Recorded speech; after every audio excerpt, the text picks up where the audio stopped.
बिस्मिल्लाहिर्रहमानिर्रहीम। आज हम जो टॉपिक डिस्कस करने जा रहे हैं वो एप्लीकेशंस ऑफ पास्कल लॉ है। पास्कल लॉ की कुछ एप्लीकेशंस आज हम डिस्कस करेंगे। Pascal law finds numerous applications in our daily life. Pascal ने क्या किया था, कुछ एप्लीकेशंस डेली लाइफ में फाइंड, हमें डेली लाइफ में काफ़ी सारी पास्कल लॉ फॉलो करती हुई एप्लीकेशंस नज़र आती हैं। कुछ ऐसे हमारे पास एक्सपेरिमेंट्स हैं जिनकी मदद से हम ये देख सकते हैं कि पास्कल लॉ वाकई ही अप्लाई हो रहा है। डेली लाइफ में हमें कुछ ऐसी एप्लीकेशंस मिलती हैं। उनमें से कुछ ऑटोमोबाइल्स हैं, हाइड्रोलिक ब्रेक सिस्टम है, हाइड्रोलिक जैक है, हाइड्रोलिक प्रेस है। इन तमाम में क्या होता है, पास्कल लॉ अप्लाई हो रहा होता है। और इसके अलावा और भी काफ़ी सारी हाइड्रोलिक मशीन्स हैं जिनमें पास्कल लॉ अप्लाई हो रहा होता है। हाइड्रोलिक प्रेस सबसे पहले हम डिस्कस करते हैं। Hydraulic press is a machine which works on pascal law. Hydraulic press क्या है? एक ऐसी मशीन है जो पास्कल लॉ पे वर्क कर रही होती है। It consist of 2 cylinders of different cross sectional area. ये 2 डिफरेंट क्रॉस सेक्शनल एरिया के सिलेंडर्स पे मुनहसर होती है। ये इसका क्रॉस सेक्शनल एरिया कम है जबकि इसका क्रॉस सेक्शनल एरिया ज़्यादा है। They are fitted with piston of cross sectional area A and A, small a and capital A। ये piston cross sectional area small a का पिस्टन है और ये cross sectional area large A का piston है। यानी कि जो स्मॉल पिस्टन था उसको हमने स्मॉल ए से रिप्रेजेंट किया है और जो लार्ज पिस्टन है उसको कैपिटल ए से रिप्रेजेंट किया है। The object to be compressed is placed over the piston of large cross sectional area A। वो ऑब्जेक्ट जिसको हमने कंप्रेस करना होता है उसको किसके ऊपर रखते हैं? इस large cross sectional area A के ऊपर रखते हैं। The force F1 is applied on the piston of small cross sectional area A. हम F1 यहाँ पे फोर्स अप्लाई करते हैं स्मॉल पिस्टन पे। The pressure P produces by small piston is transmitted equally to the large piston and a force F2 acts on A which is much larger than F1।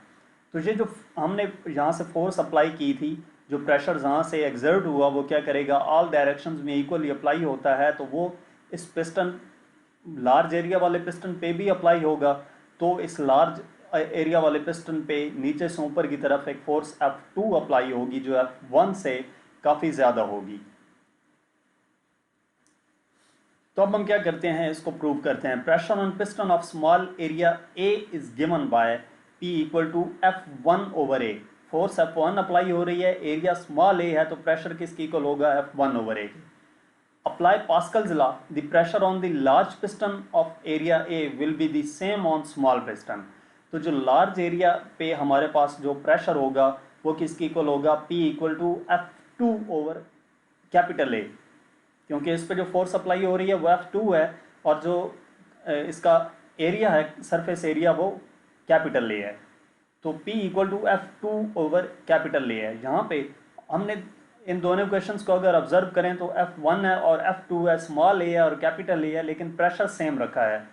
Pressure same इस वजह से है कि जो pressure हमने exert किया था वही इक्वली डिस्ट्रीब्यूट हुआ है ऑल डायरेक्शन में, तो प्रेशर सेम रहा है। इस वजह से P हमारे पास प्रेशर क्या है? सेम है।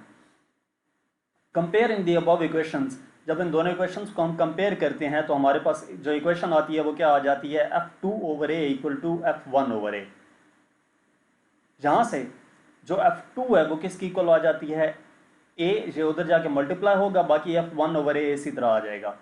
हम यहाँ से ये वो फोर्स फाइंड की है जो इस पिस्टन के ऊपर अप्लाई होगी, यानी कि जिस ऑब्जेक्ट को हम कंप्रेस कर रहे हैं जो इस पिस्टन के ऊपर मौजूद है उसके ऊपर कितनी फोर्स अप्लाई होगी। F2 किसकी इक्वल हो जाएगी? F1 into capital A over a. हम F1 को पहले ले आए हैं, इधर लिख दिया, और ए को इधर जाके लिख दिया है, तो F1 इंटू ए ओवर ए आ जाएगा। F2 equal to F1 into A over a. F2 कौन सी फोर्स है? जो उस लार्ज एरिया वाले पिस्टन पे अप्लाई होगी। Since the ratio A over a is greater than 1, A over a greater than 1 है, ठीक है। जहां से ये ग्रेटर देन 1 होगी तभी F2 F1 की इक्वल आएगा। Hence the force F2 that acts on the larger piston is greater then the force F1। तो F2 जो होगी वो ग्रेटर देन F1 होगी। ये लार्जर देन 1 किस तरह से है? हमारे पास कैपिटल एरिया, कैपिटल ए जो लार्ज एरिया है वो जहाँ पे है और स्मॉल एरिया जहाँ पे है, तो हम इस वैल्यू को डिवाइड करेंगे। जब लार्ज वैल्यू को स्मॉल वैल्यू से डिवाइड करें तो आंसर हमेशा ग्रेटर देन 1 आएगा। तो इसका मतलब ये ग्रेटर देन अगर 1 है तो ये पूरी वैल्यू ग्रेटर देन 1 ही होगी हमेशा। तो hence the force F2 that acts on larger piston is greater then the force F1 acting on the smaller piston. तो जो फोर्स F2 होगी वो हमेशा लार्जर होगी इस फोर्स F1 से। अगर आप यहाँ पे इस डायग्राम में देखें तो जहाँ से जो फोर्स F1 अप्लाई हो रही है तो वो प्रेशर एक्सर्ट होता है तो इस F2 वाले पिस्टन को ऊपर की तरफ उठाती है। Hydraulic systems working in this way are known as force multipliers. इस प्रोसेस के ज़रिए से जो हाइड्रोलिक प्रेस वर्क कर रहे होते हैं उनको हम क्या नाम देते हैं? फोर्स मल्टीप्लायर्स का नाम देते हैं। वो किस लिए कि यहाँ पे जो फोर्स अप्लाई हो रही है वो हमें कम फोर्स लगानी पड़ी, जिसके नतीजे में एक ज़्यादा फोर्स जहाँ पे प्रोड्यूस हुई।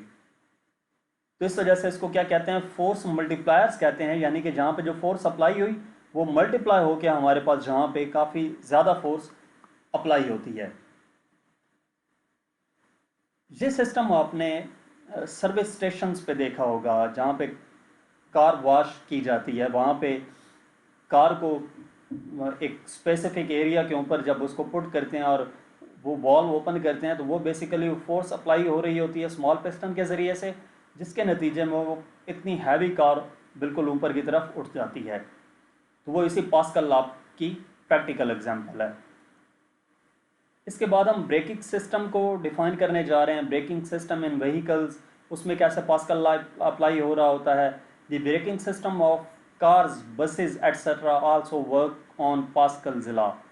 जो कार बसेस वगैरह में ब्रेक सिस्टम यूज़ किया जाता है वो पास्कल लॉ पे ही डिपेंड कर रहा होता है। पास्कल लॉ वहाँ पर अप्लाई हो रहा होता है।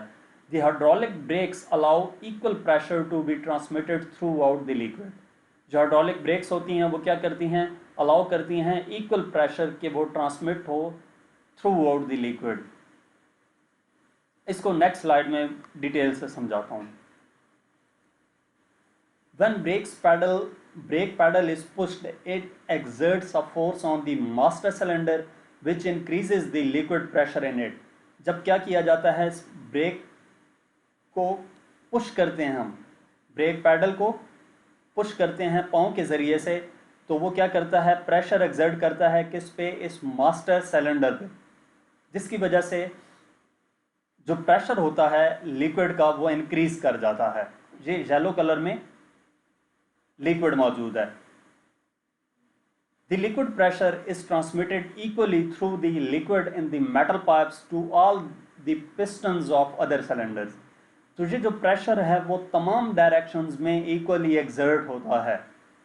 तो ये जो मेटल के पिस्टन मौजूद हैं जहाँ पे ये प्रेशर एक्सर्ट होगा तो क्या होगा? Due to increase in liquid pressure the pistons in the cylinders move outward passing the brake pads with the brake drums. तो जो प्रेशर एक्सर्ट हुआ था, लिक्विड प्रेशर इक्वली एक्सर्ट हुआ था, जब वो इन पिस्टन्स पे अप्लाई होगा तो ये पिस्टन्स क्या करेंगे? आउटवर्ड मूव कर जाएंगे, इस डायरेक्शन में और उस डायरेक्शन में ये क्या करेंगे? मूव कर जाएंगे। तो ये जो इसके ब्रेक शू हैं ये भी इन पिस्टन्स के साथ साथ आउटवर्ड डायरेक्शन में मूव करेंगे। The force of friction between the brake pads and the brake drums stops the wheels. तो ये जो फोर्स ऑफ फ्रिक्शन होगी ब्रेक पैड्स और ब्रेक ड्रम्स के दरमियान वो क्या करेगी? स्टॉप कर देगी उस व्हील को। तो यहाँ तक हमारा आज का लेक्चर था। नेक्स्ट लेक्चर के लिए आप मेरा यूट्यूब चैनल देख सकते हैं। Thank you.